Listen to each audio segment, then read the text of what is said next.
fi dharini amin. Faslun ay hadha faslun fi bayani fi hayaihi wa ighdaihi sallallahu alaihi wasallam. Ma'asyiral muslimin rahimakumullah, kita sampai kepada halaman 160 faslun, kitab yang menjelaskan tentang kitab syifa. Ini bagian menjelaskan bagaimana rasa malunya Rasulullah wa ighdaihi sallallahu alaihi wasallam dan menutupinya rasa malu. Faslun fi hayaihi, pasal menjelaskan tentang bagaimana Rasulullah jika merasa malu, wa ighdaihi sallallahu alaihi wasallam, dan bagaimana Rasulullah menutupinya dari rasa malu itu. Wa ammal haya'u, adapun rasa malunya Rasulullah, adapun malu, wal ighda'u, dan bagaimana cara menutupinya. Fal haya'u, maka bermula rasa malu itu, rokotun ta'tari wajhal insan, ialah tipisnya permukaan wajah-wajah manusia, inda fi'ali ma yutawaqqa'u karohatu, ketika melakukan perbuatan-perbuatan yang tidak disukainya. Manusia jika melakukan perbuatan yang tidak disukai, tidak mau dilihat oleh orang lain karena merasa malu. Dirinya sendiri merasa malu, apalagi jika dilihat oleh orang lain. Nah, itu rasa malu. Atau mayakunu tarkahu khairan min fi'lihi, atau apa-apa perbuatan yang meninggalkannya itu lebih baik min fi'lihi, dari mengerjakannya. Kalau dikerjakan malu, dilihat oleh Allah, malu juga dilihat oleh makhluk yang lain. Wal ighda'u, dan bermula al ighdha, menutupi, at-taghafulu amma yakrahul insan bi tabi'ati, ialah menutupinya manusia dari apa-apa yang dia tidak sukai, bi tabi'atihi, secara tabiat. Aghdha itu secara kebiasaan manusia berusaha menutupi perbuatan-perbuatan yang tidak disukai. Wa kana Nabi sallallahu alaihi wasallam, dan adalah Nabi Muhammad sallallahu alaihi wasallam, asad dan nasi hayaan, itu adalah manusia yang paling punya merasa malu itu. Beliau yang tertinggi ya, rasa malunya itu. Wa aksaruhum anil aurati ighdaan, dan paling banyak beliau itu menutupi aurat-auratnya. Sampai di dalam satu hadis, Sayyidatina Aisyah itu tidak pernah melihat farjinya Rasulullah itu, saking ditutupinya oleh Rasulullah SAW. Malu menampakkan kemaluannya Rasulullah SAW.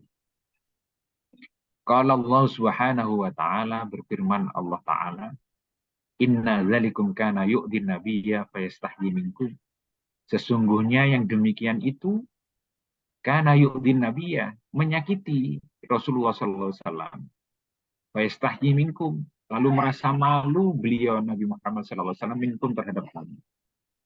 Wallahu la yastahyi minal haqqi, sedangkan Allah tidak merasa malu untuk menjelaskan kebenaran-kebenaran. Al-Ahzab ayat 53.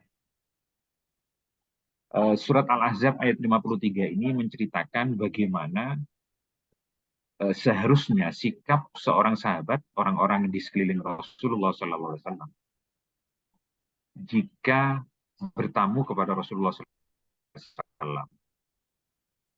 Kalau bertamu kepada Rasulullah SAW, jangan bertamu sebaiknya kalau tidak diundang. Dan kalaupun diundang oleh Rasulullah untuk diajak makan atau menikmati suatu hidangan, sesudah selesai, segera cepat-cepat untuk pergi dari rumah Rasulullah. Sebab kalau para sahabat atau orang-orang di sekeliling Rasulullah itu berlama-lama di sisi Rasulullah, itu Rasulullah nggak enak untuk mengusir. Karena itu lalu muncullah surat Al-Quran ini, Al-Ahzab 53. Inna dzalikum, sesungguhnya yang demikian itu, kamu nggak pergi-pergi sesudah menikmati hidangan bersama Rasulullah. Karena yu'din nabiyya, itu menyakiti hati Rasulullah SAW. Karena beliau nggak tego untuk mengusir, ayo pergi sudah selesai urusan, itu nggak tego. Sedangkan para sahabat saking inginnya berdampingan terus dengan Rasulullah, nah itu pingin berlama-lama dengan Rasulullah. Sebaliknya Rasulullah kalau sudah selesai urusan, pingin beraktivitas yang lain menjadi tidak bisa. Karena yu'din nabiyya, yang seperti itu membuat tidak enak Rasulullah yu'di itu. Fayastahyi minkum, lalu merasa malu kepada kamu sekalian untuk mengusir kalian dari rumah. Wallahu la yastahyi minal haqqi, sedangkan Allah tidak merasa malu untuk menyatakan kebenaran. Ini adab ya. Seharusnya kalau kita bertamu, kalau sudah selesai urusan, termasuk kepada Rasulullah, segera meninggalkan tempat.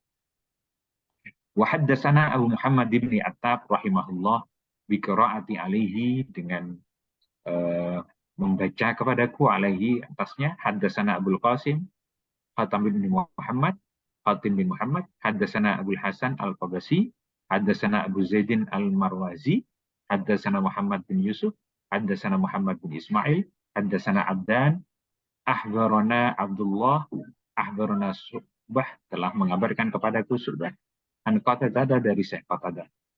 Sami itu Abdullah, aku mendengar seorang hamba Allah, Maula Anas, budak yang dimerdekakan oleh Sayyidina Anas. Yuhaddisu an Abi Sa'id al-Khudri, telah membacakan hadis dari Sa'id al-Khudri radhiyallahu anhu. Karena Rasulullah SAW, keadaan Rasulullah SAW, asaddah, itu paling sangat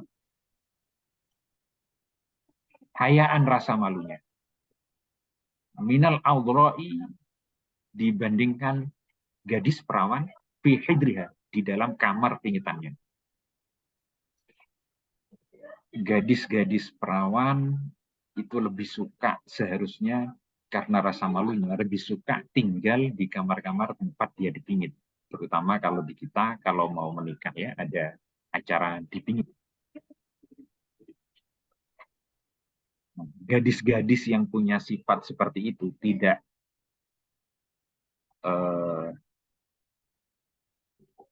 ingin keluar rumah karena rasa malunya. Rasulullah lebih malu dari gadis-gadis itu.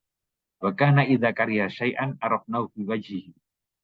Dan keadaan Rasulullah SAW itu idza kariha syai'an, jika beliau membenci terhadap sesuatu, tidak suka terhadap sesuatu, arafnahu fi wajhihi, kami bisa mengetahuinya fi wajhihi, pada wajahnya Rasulullah SAW. Jadi saking malunya Rasulullah mengatakan apa yang tidak disukainya itu, sahabat-sahabat akhirnya bisa niteni bahwa Rasulullah itu kalau tidak suka jarang mengatakannya, tapi nampak dari wajahnya. Itu ya, Masya Allah Rasulullah. Wan Asy'ata radhiyallahu anha, dan dari Sayyidina Aisyah radhiyallahu anha. Karena Nabi sallallahu alaihi wasallam, keadaan Nabi Muhammad sallallahu alaihi wasallam, idza balahu an ahadin ma yakrahu lam yakun.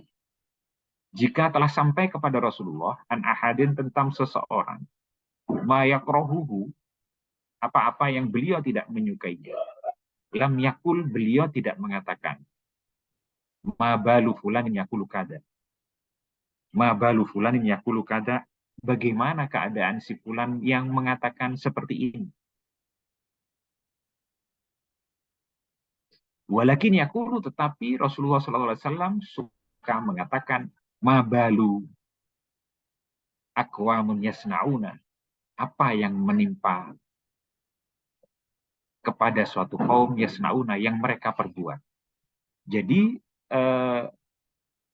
apa-apa yang sampai kepada Rasulullah tentang perbuatan seseorang, itu Rasulullah tidak pernah mengatakan fulan, mengatakan namanya. Tapi beliau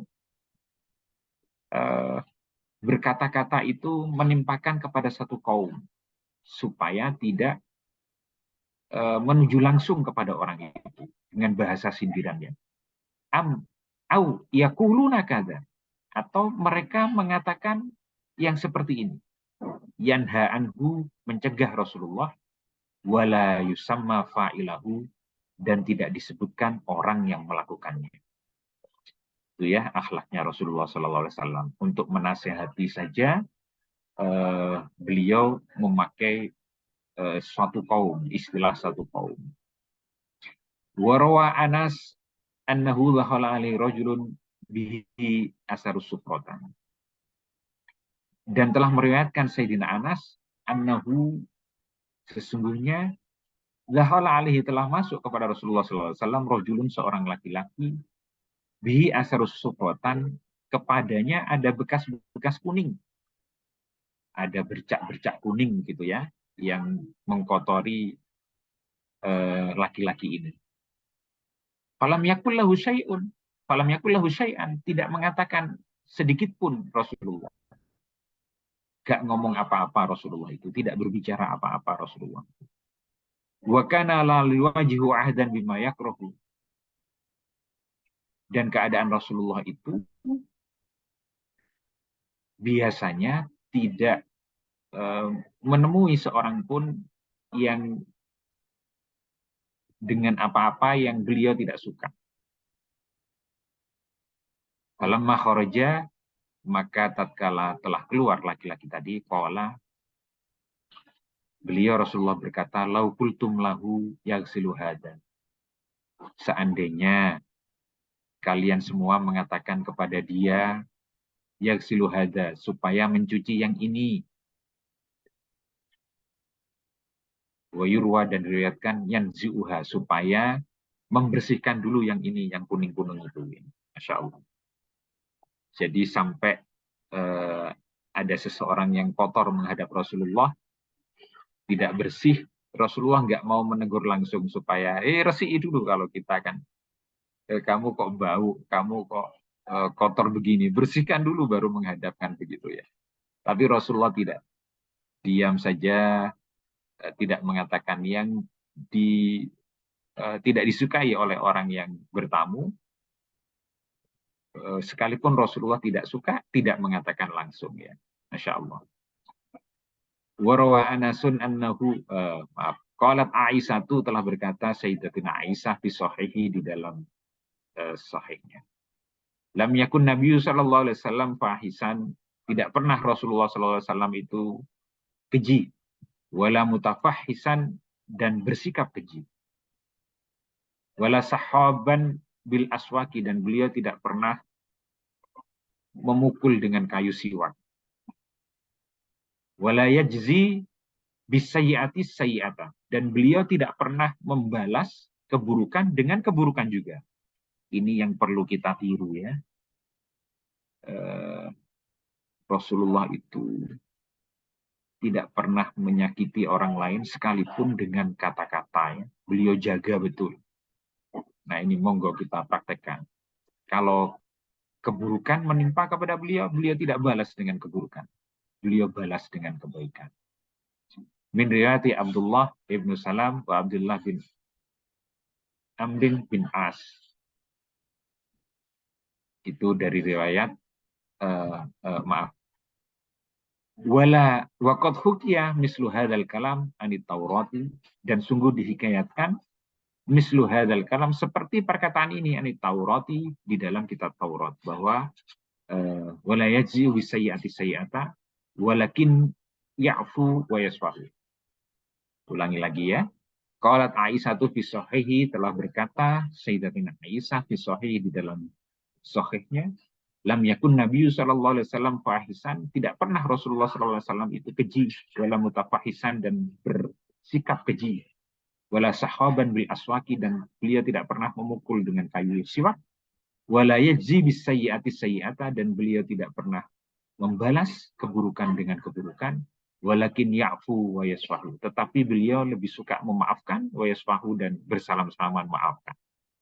Waqad hukiya mislu hadzal kalam, dan sungguh telah dikiyatkan seperti riwayat ini, seperti riwayat perkataan ini, anit Taurati, di dalam kitab Taurat sudah ada karakter Rasulullah yang seperti itu. Wala yajzi bisayyi'ati sayyi'ata walakin ya'fu wa yasfahu. Masyaallah. Min riwayat Abdullah bin Salam wa Abdullah bin Amrin bin As. Monggo lembar berikutnya, Man Jayatno.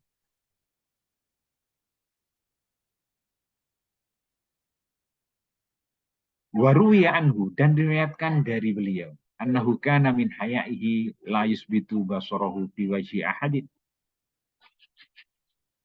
Sesungguhnya keadaan Rasulullah SAW itu min haya'ihi, karena beliau punya rasa malu yang tinggi, la yusbitu basarahu fi wajhi ahadin, beliau tidak pernah menetapkan pandangan itu fi wajhi ahadin, di wajah seorang pun. Jadi kalau beliau berbicara itu tidak pernah menatap terlalu lama ya. Kalau kita mungkin malah, apalagi kalau disertai dengan hati tidak enak, marah ya, menatapnya lalu tidak hanya tetap menatap terus, bahkan sambil memelototkan mata ya. Tapi Rasulullah tidak pernah melakukan seperti itu. Terhadap orang yang diajak bicara, ya melihat dengan sopan, lalu menunduk, seperti mungkin tidak terlalu tepat ya, bagaimana rasa malunya seorang gadis kalau ditemukan dengan calon suaminya. Itu kan tidak pernah menatap langsung. Tapi contoh ini tidak terlalu tepat ya. Untuk menggambarkan saja bagaimana Rasulullah itu ketika berkomunikasi untuk menghormati orang yang berbicara, beliau melihat tapi tidak terus-menerus. Kalau kita, apalagi pandangan anak-anak muda kita ya, kalau tidak kenal lalu menatap terus-menerus, itu malah menyinggung perasaannya ya, dia bisa marah. Apa kamu kok melihat-lihat aku terus? Begitu. Nah, itu contoh-contoh bagaimana bersikap, bahwa Rasulullah ketika berbicara, berkomunikasi dengan seseorang, beliau tidak pernah menetapkan pandangan terus-menerus pada seseorang. Wa annahu, dan sesungguhnya Rasulullah SAW kana yakni amma ittaruhul kalamu ilaihi. Beliau suka menyindir dari perkataan-perkataan mimma yukrohu, yang beliau tidak menyukai. Nah, untuk mengatakan menegur, beliau tidak mengatakan langsung, tapi suka pakai kinayah Rasulullah SAW itu. Masya Allah ya, ini sopan santunnya menegur. Dan ini masih belum bisa saya tiru, karena kalau kami ke santri-santri itu diberitahu 1 kali, 2 kali, 3 kali, secara umum tidak bisa, sudah kita tegur langsung di depan forumnya. Sebenarnya tidak bagus itu. Ketika pengajian langsung menegur langsung santri itu tidak bagus. Ini belajar dari akhlaknya Rasulullah SAW. Beliau lebih suka pakai kinayah-kinayah, kiasan-kiasan di dalam menegur. Sebenarnya posisi jika seorang guru itu suka mengajarkan kepada kiasan-kiasan, itu menurut saya malah menambah lebih cerdas muridnya ya. Muridnya menjadi lebih cerdas. Kenapa? Sebab tanpa dikatakan langsung, ditegur langsung. Nah, itu ya hikmah kalau kita pakai kinayah-kinayah dibanding ditegur langsung. Tetapi seorang guru itu kadang-kadang tidak sabar ya untuk memakai kinayah-kinayah itu. Kiasan-kiasan, sindiran-sindiran. Kok gak berubah-ubah ini santri ini? Kalau saya biasanya gak omes kalau bahasa Jawanya itu. Tidak serantan ya. Sekali, dua kali, tiga kali dibilangi kok seperti itu saja, lalu ditegur langsung. Sebenarnya lebih baik pakai kinayah, mengikuti akhlak Rasulullah SAW. Wan Aisyah radhiyallahu anha, dan dari Sayyidatina Aisyah radhiyallahu anha, itu farja Rasulullah sallallahu alaihi wasallam. Aku tidak pernah melihat farjinya Rasulullah sallallahu alaihi wasallam itu sama sekali. Ini saking Rasulullah memang betul-betul menjaga auratnya itu ditutup-tutupi, sampai istrinya sendiri yang beliau paling sukai, beliau sayangi, Sayyidatina Aisyah yang banyak mengeluarkan hadis dari Rasulullah sallallahu alaihi wasallam, tidak pernah melihat farjinya Rasulullah sallallahu alaihi wasallam. Mari kita tiru ya, yang seperti ini. Mudah-mudahan manfaat barokah bagi kita semua, dan kita bisa melakukan meniru akhlaknya Rasulullah SAW di dalam hal rasa malu dan menutup-nutupinya. Wallahul muwaffiq ila thoriq. Wabillahi taufiq wal hidayah wa ridha wal inayah. Wallahu a'lam bishawab. Wassalamualaikum warahmatullahi wabarakatuh. Waalaikumsalam warahmatullahi wabarakatuh.